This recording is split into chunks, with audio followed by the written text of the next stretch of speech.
This morning, binasa po natin Deuteronomy chapter 16. At sa chapter po na ito, dito po ni-recall ni Moses. Actually, this is a sermon of Moses sa Israelites, the importance of three great feasts in Israel. Actually, merong 7 na fiesta ang Panginoon ay binigay sa mga Israelita.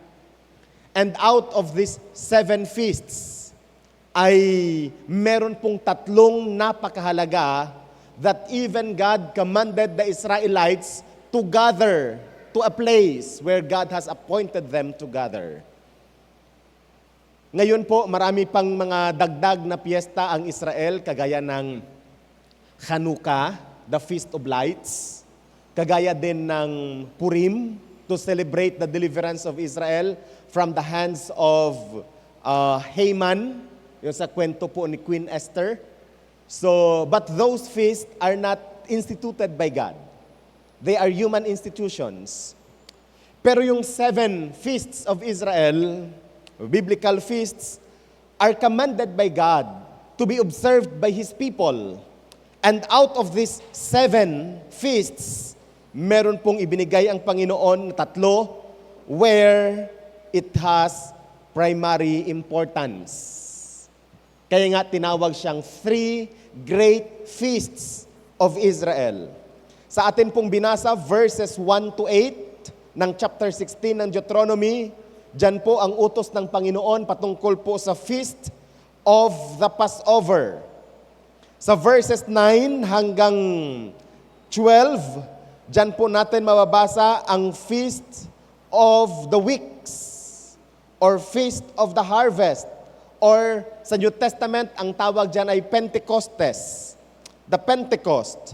And then in verses 13 hanggang 17, makikita po natin the Feast of Tabernacles. The Sukkot, na kung saan they are required by the Lord to get out of their houses and dwell in tents.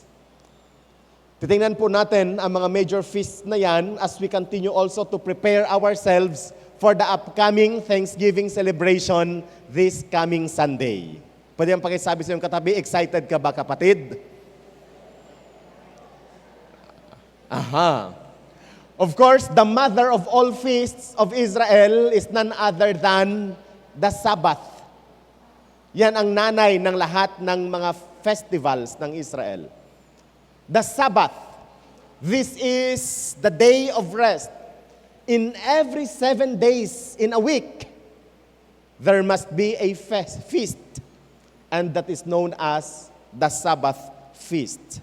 Kaya nga, tayo din ay nagdiriwang not on Sabbath, but on the first day of the week to celebrate the resurrection of the Lord Jesus Christ. So every Sunday is a celebration for us. Amen. Pwede ang pakisabi, celebration for us. Marami pong nagsasabi, bakit itong mga Foursquare na ito, pag magsimba sila, nagpapalakpakan, nagsasayawan. Nagpapalakpakan pa rin ba tayo pag Sunday? Sumasayaw pa rin po ba tayo pag Sunday? Ano po ba ang dahilan? It is because we are celebrating the resurrection of Jesus. We are not worshiping a God that died at the cross and remained to be dead. But we are worshiping the risen Lord, none other than the Lord Jesus Christ. Pwede bang palapakan natin ang ating Panginoon? So yun ang dahilan kung bakit tayo nagre-rejoice. Yan ang dahilan kung bakit tayo natutuwa. Yan ang dahilan kung bakit tayo po'y nagdiriwang. Sapagkat muling nabuhay mula sa kamatayan ang Panginoon na atin pong sinasamba. So I will have a short introduction of these 3 major feasts, but I will be focusing on the last feast, which is the Feast of Tabernacles. Ang Passover, nakita po natin verses 1 to 8, ay sineselebrate tuwing buwan ng Marso hanggang Abril. Sa Israel, pwedeng Marso, pwedeng Abril. Ang equivalent niyan sa atin ay Holy Week natin. Okay? Yan ang equivalent natin. Kaya napapansin po natin ang Holy Week natin, Marso. And then, nagiging Abril. Tapos, next year na naman, Marso ulit. Bakit nagbabago-bago? It is because nakasink in yan sa kalendaryo ng mga Hudyo that on the 14th day of Nisan, sa ikalabing-apat na araw ng buwan ng Nisan, namatay si Jesus doon sa krus. Kaya tayo mga Kristiyano, sigurado tayo ng Good Friday na yan ang araw ng kamatayan ni Jesus. Pero pagdating ng December 25, walang sino man ang makapagsasabing yan ang totoong kapanganakan ni Jesus. Kasi hindi naman dinescribe sa Biblia kung kailan ipinanganak si Jesus. Kaya meron po nagse-celebrate ng birthday ni Jesus Christ, October. Ang iba naman nagse-celebrate ng birthday ni Jesus Christ, January. Ang iba naman, December. Ang iba naman, wala silang pakialam. Hindi man lang nagse-celebrate. Okay? So whatever your choice, it's very important na maalala natin, once in the history of this world, ipinanganak sa ating kalagitnaan ang anak ng Diyos, ang hari ng mga hari, ang Panginoon ng mga Panginoon. Pwede bang palakpakan natin ang Panginoon? So praise God. So Passover, this is during the month of Nisan, May to June sa ating kalendar. By the way, iba ang kalendar natin sa kalendar ng Israel. Kasi tayo po, sumusunod tayo sa tinatawag natin na solar at saka lunar cycle. Sila naman, sumusunod sila sa harvest. Agricultural calendar po sila. So although ang reckoning of days and weeks and months ay nakabase sa araw at saka sa buwan, pero yung pagdidesignate ng mga buwan ay nakadepende sa cycle ng agriculture, ng agrikultura. Kaya nung unang panahon, ganun din naman yan. Kailan ka ipinanganak? Tung tagmarais. Ayan, di ba? Di ba ganun ano? Panahon daw ng tagmais. Kailan ka ipinanganak? Nung tagbayabas. Ano pa? Tagyumboy. Di ba ganun ano? So hindi alam kung anong buwan. Basta kung ano yung major harvest during the time. Kasi ang mga sinaunang Pilipino din, agricultural din ang atin pong kalendaryo. No? Agricultural din ang ating kalendaryo. So ano po ba ang sineselebrate during Passover? The celebration for Passover is the deliverance of Israel from the slavery of Egypt. So every time na po sila na mag-celebrate ng Passover, inaalaala nila na once in their history, they were slaves in Egypt. They were enslaved in the foreign land. And then inaalaala nila, out of that slavery, may ginawa ang Diyos. Ang kapangyarihan ng Diyos na kung saan nagligtas sa kanila mula sa pang-aalipin ng mga Ehipsyo sa mamagitan ng kanyang lingkod na si Moses. By the way, ang root ni Moses, root ng name ni Moses, at saka ang root ng name ng Messiah are the same. M-S-H-S. M-S-H-H, brother. M-S-H-H. Yan po yung root ni Mose at ng Messiah. So, kaya nga, it has been prophesied that the Lord will give to the people a deliverer like Moses. And that deliverer is none other than the Messiah, our Lord Jesus Christ. So during Passover, Israelites are required to go to Jerusalem to celebrate their deliverance from Egypt, and at the same time to offer a Passover sacrifice before the Lord. In verses 9 hanggang 12, makikita po natin the second feast, the Feast of the Weeks. Ito din ang tinatawag na Pentecostes. Kaya nga nung araw na nangaral po si Peter doon sa Acts, makikita po natin that there are people that comes from Rome, galing sa Parthia, galing sa Phrygia, nanggaling sa Ethiopia at sa iba't iba pang mga bansa, pumunta sa Jerusalem. Because all Jews are required to go to Jerusalem during these three major feasts. Kahit saan ka nakatira, kailangan mong pumunta sa Jerusalem. Kahit saan ka nanggaling, kailangan mong pumunta sa Israel. So the Feast of the Weeks is a celebration of the beginning of harvest season. Sa simula po ng harvest, sila po ay magdiwang, sila po ay magfifiesta sa Panginoon. So yan po ay nangyayari sa buwan ng Mayo o Hunyo, 50 days after the Passover. Okay, so that happens during the months of May and June. So this is a celebration of the beginning of harvest. Wala pang harvest, nagse-celebrate na sila in anticipation of God's provision. It also, so ang mga Israelites during this time are bringing with them their free will offering to the Lord. Free will offering, kasi wala pa silang i-offer, hindi pa sila naka-harvest So they are bringing their free will offering sa Panginoon. In verses 13 hanggang 17, makikita din po natin ang Feast ng Sukkot, the Feast of Tabernacles. This happens during the months of September to October. Kasi ang September at saka October na buwan, it marks the end of harvest. So this is a celebration of God's deliverance and miraculous provision. Marks the end of harvest season. That's why they are offering their burnt offering. They are bringing with them their grain offering, their sacrificial offering, and their drink offering. And take note, these feasts requires 7 days of celebration. Pwede bang pakisabi sa iyong katabi, kapatid, 7 days. Just imagine, 7 days celebration. Abang-habang celebration kale. So these observances of feast were recognition of what the people owed to God. Ito po yung pagkilala ng mga tao kung ano po ang kalang utang sa Panginoon. They were called by God to bring gifts to the Lord. Kaya pansinin po natin sa verse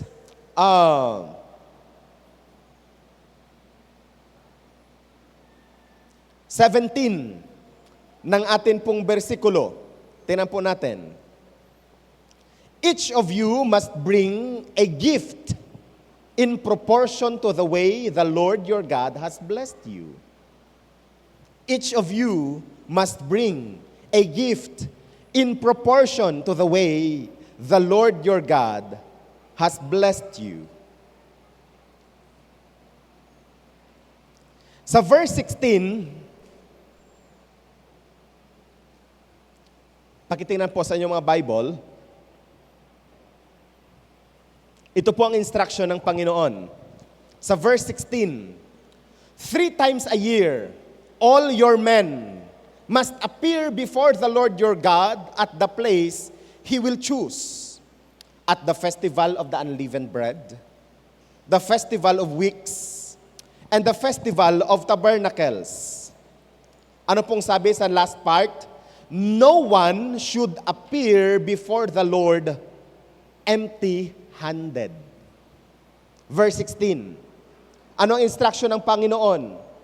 Bawat taon dapat makiisa ang bawat lalaki sa 3 pistang ito. Ang pista ng tinapay na walang pampaalsa, ang pista ng pag-aani, at ang pista ng pagtatayo ng mga kubol. Pupunta ang bawat isa sa kanila sa presensya ng Panginoon na iyong Diyos sa lugar na pinili niya at nararapat na magdala sila ng handog sa Panginoon ayon sa pagpapalang ibinigay sa kanila ng Panginoon na inyong Diyos. Sabihin natin, Pastor, sabi dyan ay lalaki lang. Exempted kaming mga babae. Actually, nung inaral ko rin po itong verse na ito, sabi ko, bakit lalaki lang ang nire-require? And when I consulted the original language, hindi pala literal na lalaki, but Adam, which means man. It means humankind, sangkatauhan, tayong lahat, lalaki man, babae man, bata man o matanda, we must appear before the Lord. Now, what does it mean as we continue to reflect this passage sa atin pong upcoming celebration? Sa verse 14, makikita po natin the command. Pwede bang pakisabi? Command. Sa verse 14, ito po ang command ng Panginoon. Be joyful at your festivals. Pwede bang pakisabi ulit? Be joyful. Ayan. It has been commanded by the Lord to the Israelites to be joyful. Pwede yung pakisabi sa inyo, pakitingnan ng inyong katabi. Kapatid, magre-rejoice tayo sa linggo. Magdiriwang tayo sa linggo. That's the command of the Lord. Be joyful at your festivals. Sa verse 14.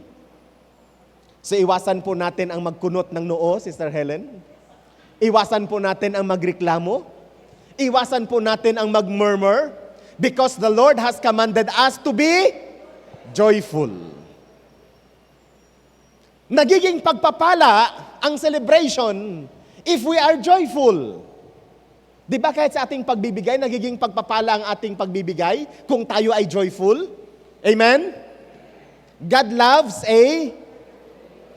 hindi sinabi ng salita ng Diyos, mahal ng Diyos ang napipilitang magbigay. Hindi sinabi ng Diyos na mahal ng Panginoon ang mga nagmumurmur na nagbibigay. Ang sinabi ng Panginoon, mahal ng Diyos ang masayang nagbibigay.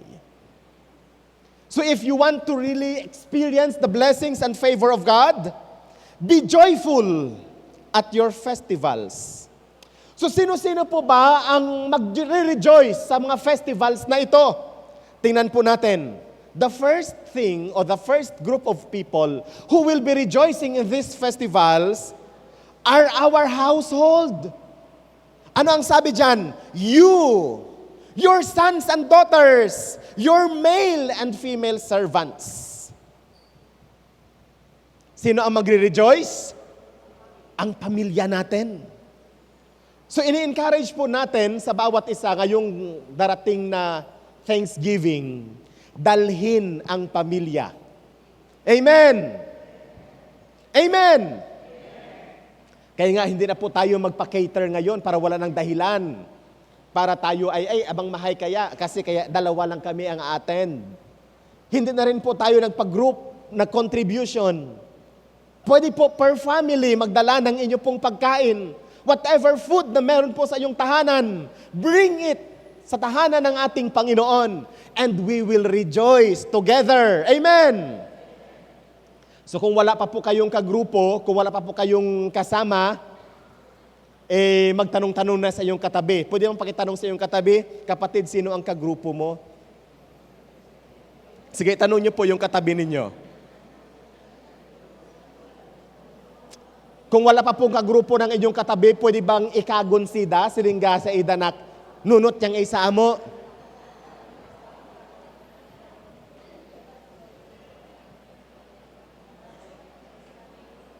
Ang Thanksgiving is not a year, is not a time for us to murmur at magreklamo abang mahay kagastusan.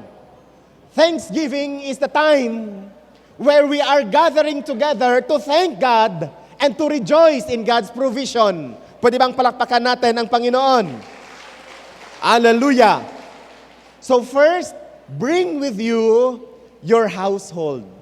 So dala ka na ni Sister Helen ng pinggan, kutsara, tinidor, baso. Amen! Ay sabi, ay pastor, wala akong kagrupo, dala pa rin ang pinggan at kutsara. Kasi tayo po ay magdadala ng extra para sa iba. Amen. Magdala ng pinggan, ng kutsara, tinidor, baso. Magdala pa ba kayo ng lamesa ninyo? Mayroon pong lamisang nakahanda para sa ating lahat. Please coordinate with your elders kung ilan po ang kasama ninyo para po ma-anticipate natin ang bilang ng lamesa. But please bring with you your family. Noong hindi pa ako Kristiyano, sumakay ako sa jeep kasi first year college ako. October time yun, November time. Sakay kami ng jeep galing Santa Fe pupunta dito, napadaan kami sa Anahaw.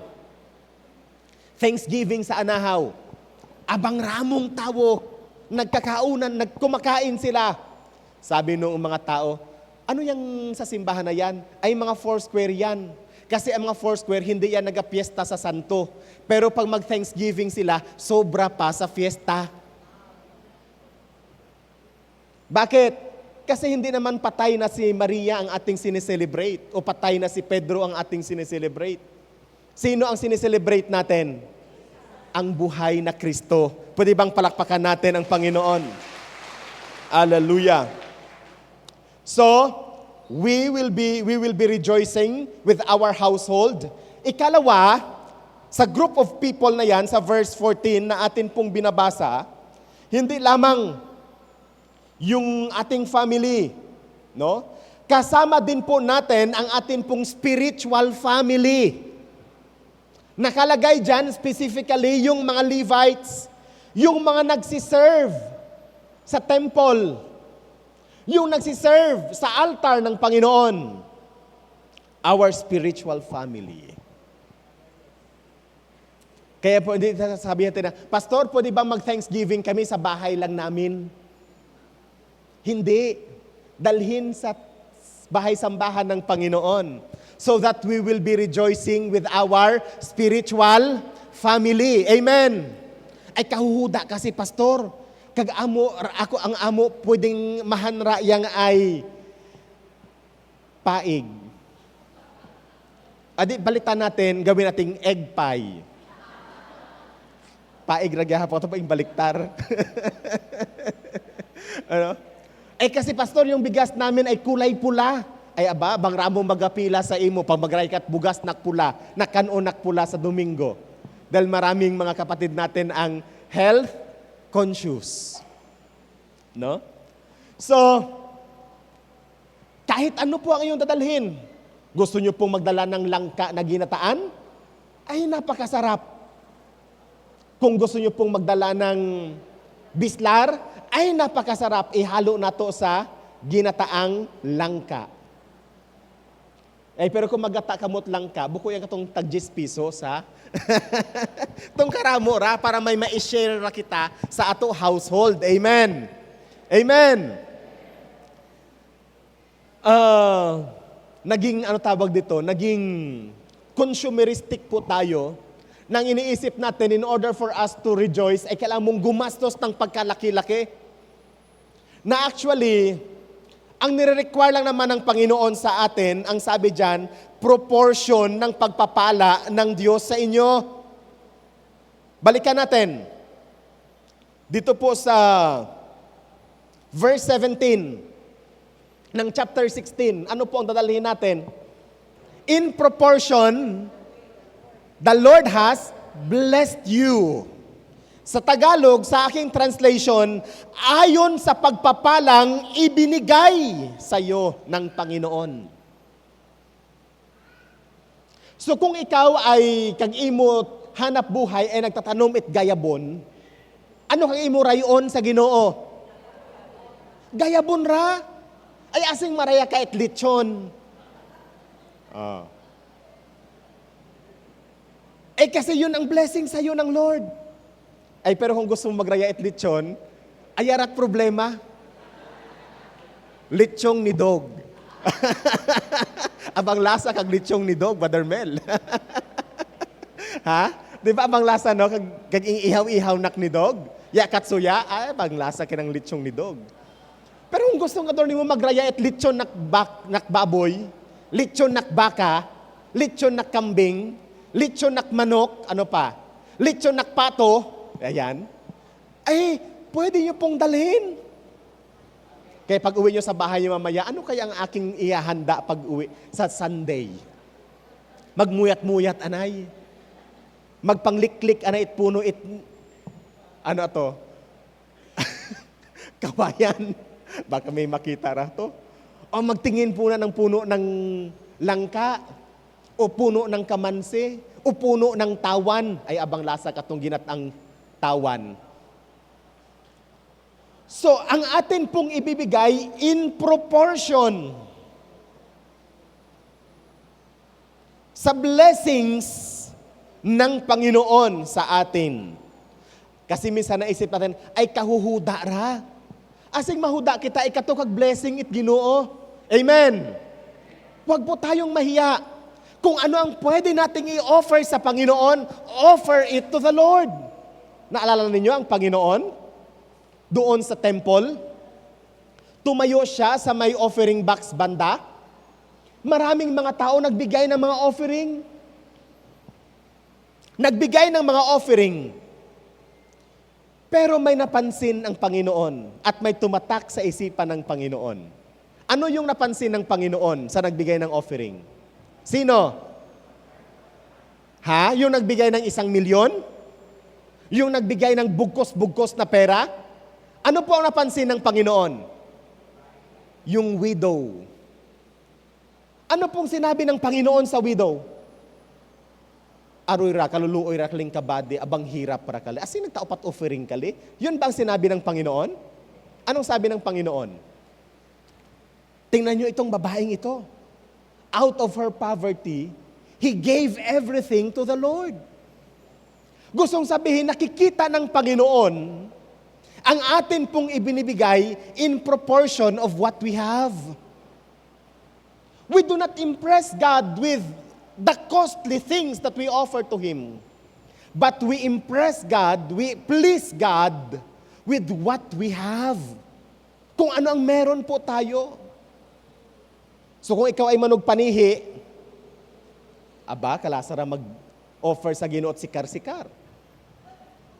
Amen. Abang lasa. Siguro pag magraya kamot sikar-sikar na usang balde sa Sabad Linggo, mapakapila ka rin sila Sister Helen. Ay mag-i-enjoy talaga, Sister Helen. So I am excited sa linggo kasi ini-imagine ko yung best na food na piniprepare sa ating mga tahanan, matitikman natin sa ating kalagitnaan. And then the third is your household, your spiritual family, and then the community. Ano po yung magre-rejoice? Yung foreigners, yung fatherless, at saka yung widow na nakatira sa inyong bayan. The community.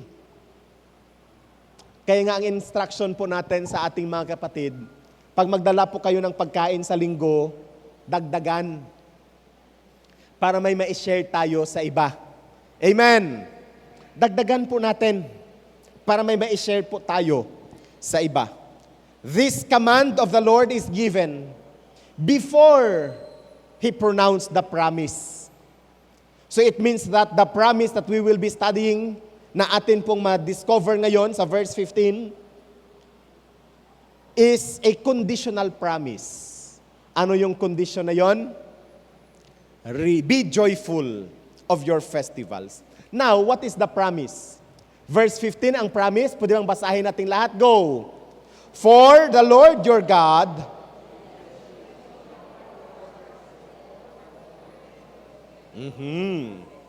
Yan, praise the Lord. That's the promise. Nagkamant ang Panginoon, rejoice in your festivals. Rejoice with your family. Rejoice with your spiritual family. Rejoice with your community. For the Lord your God will bless you. Pwedeng pakikalabit yung katabi. The Lord your God will bless you.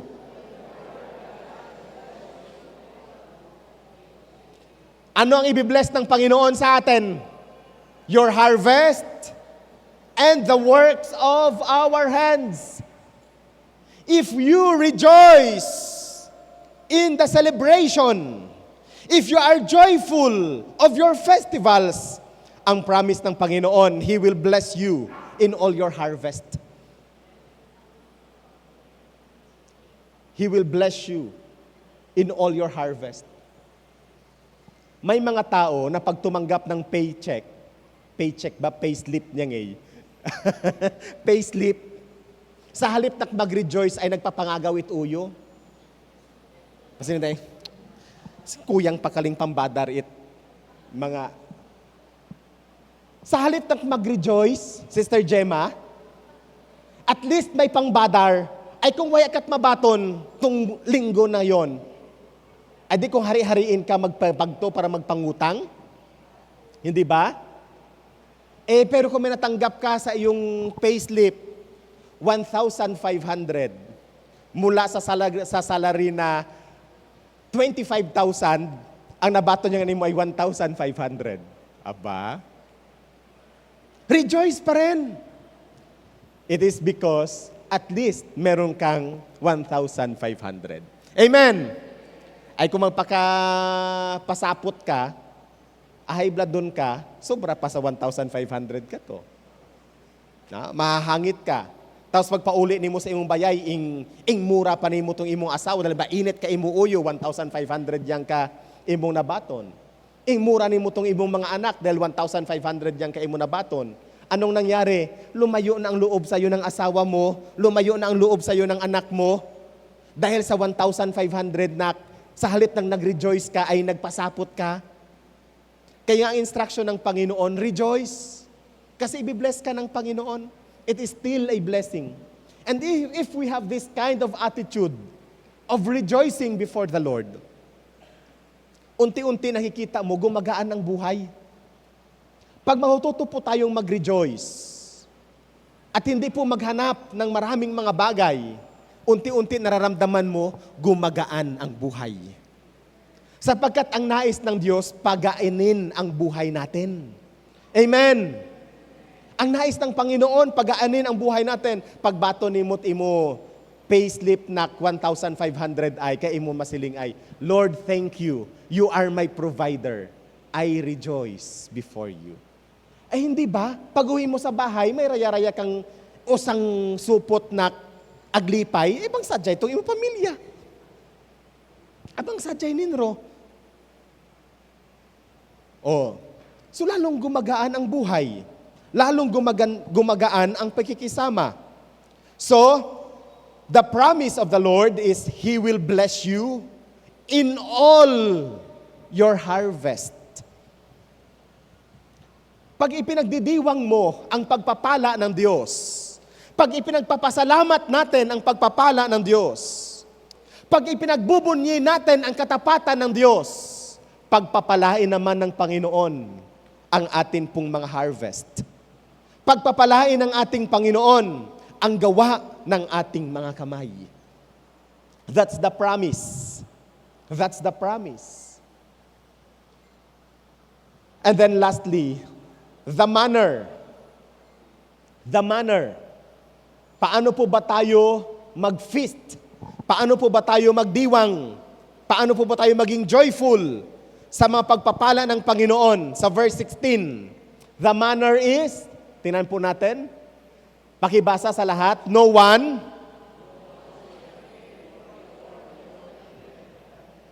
ayan, that's the manner. Marami po sa mga kapatid natin has the habit, pag may mga celebration sa ating mga simbahan, hindi magsimba, o kung magsimba man, mapauli na kraan. Bakit kaya? Kasi naisip nila, wala akong ibibigay sa Panginoon.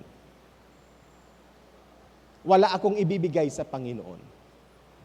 No wonder, nahihirapan din sila sa buhay. Hindi nila na-experience yung favor ng Panginoon. Kaya naisipan po ng inyo pong lingkod at maging ng kasamahan po natin sa konseho at lahat ng mga opisyalis na nagkasunduan po natin na tayo po ay magbabay family.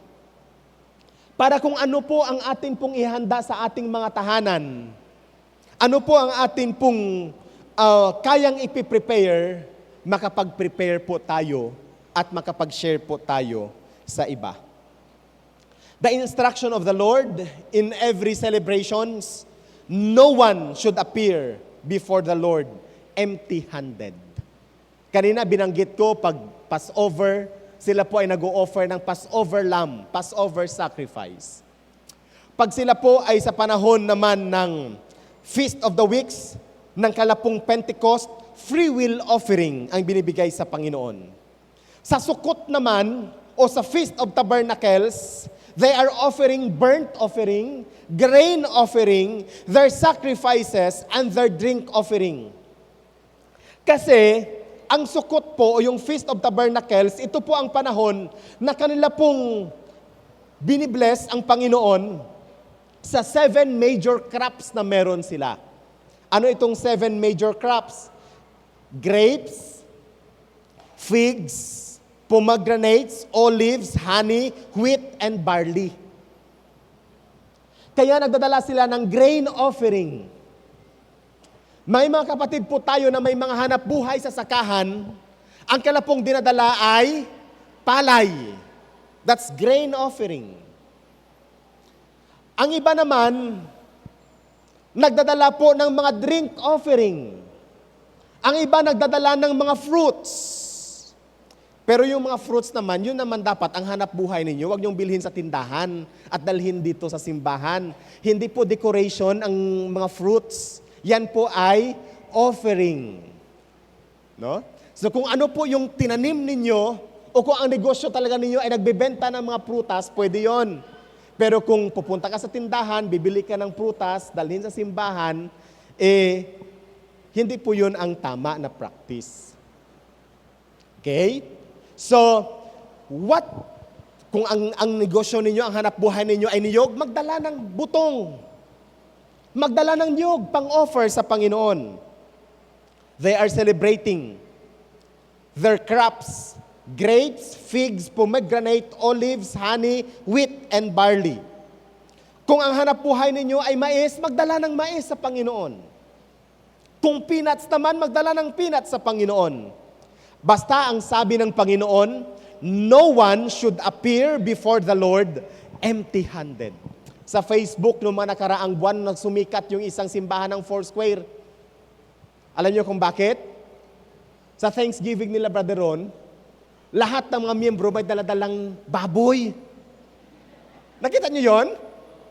Punong-puno ng baboy yung grounds ng church. Yun ang hanap buhay ng mga miyembro Nag-aalaga ng baboy. Mga baboy paabi na native. Kagtawag hali sa Ojongan ay baboy ramo, di ba? Mga baboy na native. Yun ang daladala nila. Aba, may nakatali doon sa may haligi, may nakatali doon sa mangga. Ang dami-daming baboy silang dala. When you offer to the Lord, offer what is found sa inyo pong livelihood, kung ano po ang inyong ikinabubuhay, in proportion of the blessings of God. So kung ang iyong hanap buhay naman ay tumatanggap ka ng sweldo, pera, so pera din ang iyong ino-offer sa Panginoon. So the manner, no one should appear before the Lord empty-handed. Why? Because this celebration is a communal celebration. Pag sinabi nating communal, para sa lahat. Pwedeng pakisabi, kasama ka doon, kapatid. Para sa lahat. It's a communal celebration. Ang sabi ng salita ng Diyos, all your men. Lahat kayo. Walang exempted. Lahat kayo. All your men. It's a communal celebration. So malaki pong kagalakan para sa atin na makita po ang isa't isa na nakipagdiwang ng atin pong Thanksgiving. We are rejoicing, we are feasting together. Because indeed, the Lord our God has been faithful in this household. Pwede bang palakpakan natin ang Panginoon?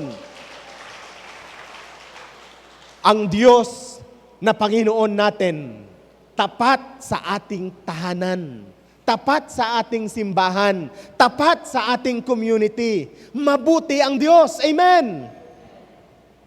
Mabuti ang Panginoon. For 1 year, hindi po nagkautang ang ating simbahan. Hindi nagkautang ang ating simbahan. For 1 year, nagawa po natin ang ating mga ministeryo na atin pong itinalaga sa Panginoon. For 1 year, ang atin pong iglesia nag-expand. At nag-expand ng iba't ibang mga ministeryo. Tapat ang Panginoon sa ating community. And it calls for celebration. Nananawagan po ito ng atin pong pagdiriwang. Marami po sa ating mga kapatid nakapasa sa board examination. Marami po sa ating mga kapatid nakagraduate ng kanilang mga pag-aaral. Marami po sa ating mga kapatid nagkaroon ng stable na trabaho. Hindi ba tapat ang Panginoon sa atin? Amen? Isipin po natin, ano po ang ginawa ng Diyos sa ating buhay? Ano po ang ginawa ng Panginoon sa ating pamilya? Ano po ang ginawa ng Panginoon sa ating iglesia? Let us rejoice. It is a communal celebration. Let us gather together. All your men shall gather in a place designated by me, ang sabi ng Panginoon. Ikalawa, no one should appear before the Lord empty-handed. It is a communal celebration. It is also a personal commitment. Pwede bang pakisabi, personal commitment? Gustong sabihin, pinaghahandaan natin. Kung sa Tagalog ay pinagtatalagahan natin. Intentional sa English. Merong personal commitment. Ito ang iaalay ko sa Panginoon. Ito ang ibibigay ko sa Panginoon. Sapagkat tapat siya sa aking buhay. Kaya nga ang sabi nung isang nagcha-challenge ng offering, give to the Lord what is right and not what is left. Magbigay sa Panginoon kung ano ang tama at kung ano at hindi kung ano ang naiiwan, ang natitira. Last Wednesday, thank you po sa mga kapatid natin na sumama sa celebration ng Bible School. Ang tema ng Bible School ay Sanrukan. Thanksgiving ng Bible School, Sanrukan. Kagsiling it speaker, tong hali ni Pastor Nicky Fadirogao. Si DILG natin ng ating province, si Pastor Noel. Kasanrukan ko no, para sa mga taga Bantoon, ay, di ba nagsasanruk para sa kapitbahay? Medyo umiba na daw ang espiritu ng sanrukan ngasing at saka noon. Kasi noong unang panahon, ang sanrukan ko no, pagkaluto, kukuha ng para sa isanruk nimo sa imo kapitbahay. Ano ang, hindi pa nakapaghain sa family yon, hindi pa nakakain yung family. Asanrukan nakaraan, kakapitbahay. Ano ang isa sanruk? Atay, balon-balunan, hita, pitso. Kada sinra ko no, sa inrabayay, ka mga anak nagrereklamo, ano, ni ora ko no, amo hanra, amo suya, kagubkob ko no. Kagubkob ka na bibilin sa panimalay. Sa kapitbahay, ang ibinigay ang pinaka-best na portion. Yan daw ang original na sanrukan, Brother Anding, happy birthday. Happy birthday kahapon. Sanrukan kahapon. Yun pala ang sanrukan. Ay ngasing ay, nabusog ay kapamilya, ay may natura pa, o ito'y hatrito katong imo kapitbahay. Tung tura, kag inghahatod sa kapitbahay. Ngasing, siling nida. Pero kag original spirit at sanrukan ay, ang ibinibigay mo ay, yung best. Kasi nga, nahihiya kahuhuda ra kuno kali pag itawan ko nato kaling ato kapitbahay ag kagubkog pag ing tao ay kahuhuda. Tama no? Ngayon, it's a personal commitment. For the whole year that God has blessed us, Pwede bang masasabi natin sa ating sarili na tayo'y pinagpala ng Diyos sa buong taon? Masasabi ba natin na tayo po'y pinagpala ng Diyos sa buong taon? Amen. For the whole year of God's blessing for us, asanro ka nato ka ato Ginoo. Amen. Bibigyan po natin, actually hindi ibigay yan give back sa Panginoon. Ibalik po natin sa Panginoon ang favor na Kanya pong ibinigay. And what we can give back to the Lord should be the best of what the best of the Lord has given us. The best of God's best para po sa atin. Gaano po ba kabuti ang Diyos? Gaano po ba katapat ang Diyos? It must be your personal commitment to give to the Lord the best of your offering sa Panginoon. Kaya nga ang sabi ng salita ng Diyos, before the Lord, your God. It's not Pastor Andrew's God. It's not the God of the Foursquare Church, but it is your God. Diyos mo. Diyos ko, Diyos mo. Ba't parang Duterte ang aking style ng kwan ha? Pagsalita ha? Diyos natin. It's our personal God. Yung may personal relationship ka sa Panginoon. A person having personal relationship with God offers the best para po sa Panginoon. It must be a personal commitment. Bring what you can before the Lord your God. You must not appear before the Lord your God empty-handed.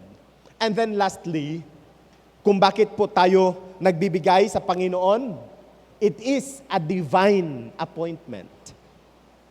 It is a divine appointment. Anong divine appointment? Ano ang sabi ng Panginoon? At the place He will choose. It's a divine appointment. Bring your offering to the Lord at the place He will choose.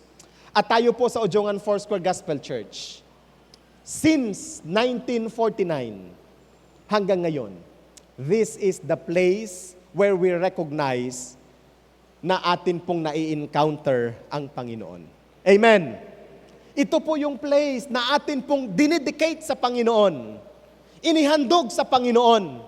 Ano po ba ang purpose ng bahay-sambahang ito? This is the place where we dedicated for corporate worship. This is the place that we dedicated for corporate prayer. This is the place where we dedicated for corporate learning together with the Word of God. This is the place where we have dedicated where we can encounter the presence of God.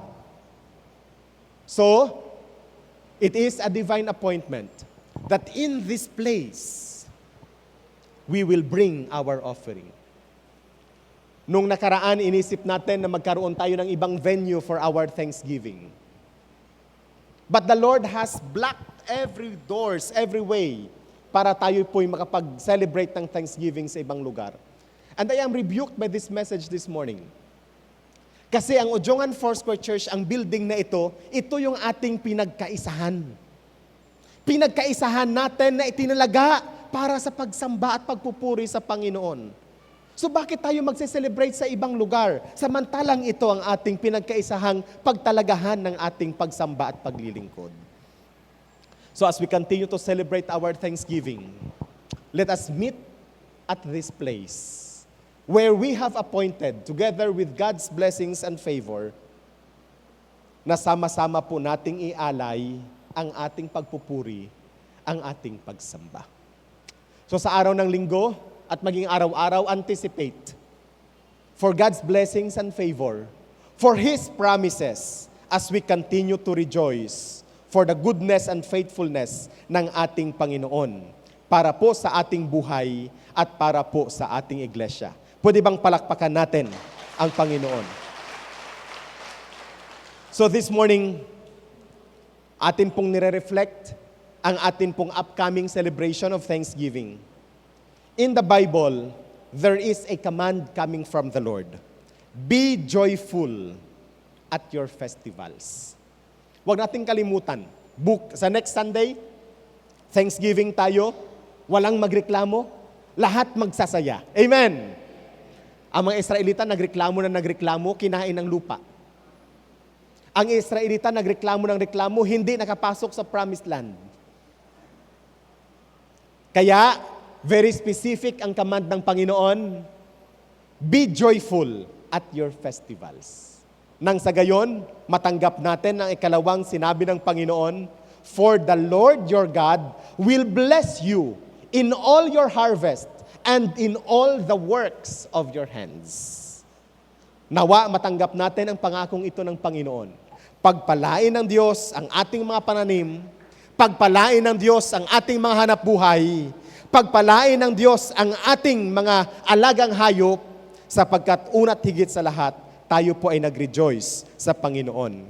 And lastly, in our thanksgiving, please be reminded, no one should appear before the Lord empty-handed.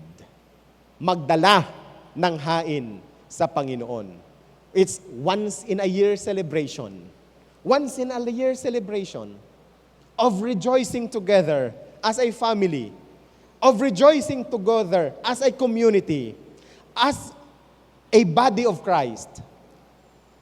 Let us continue to reap the blessings and favor ng Panginoon.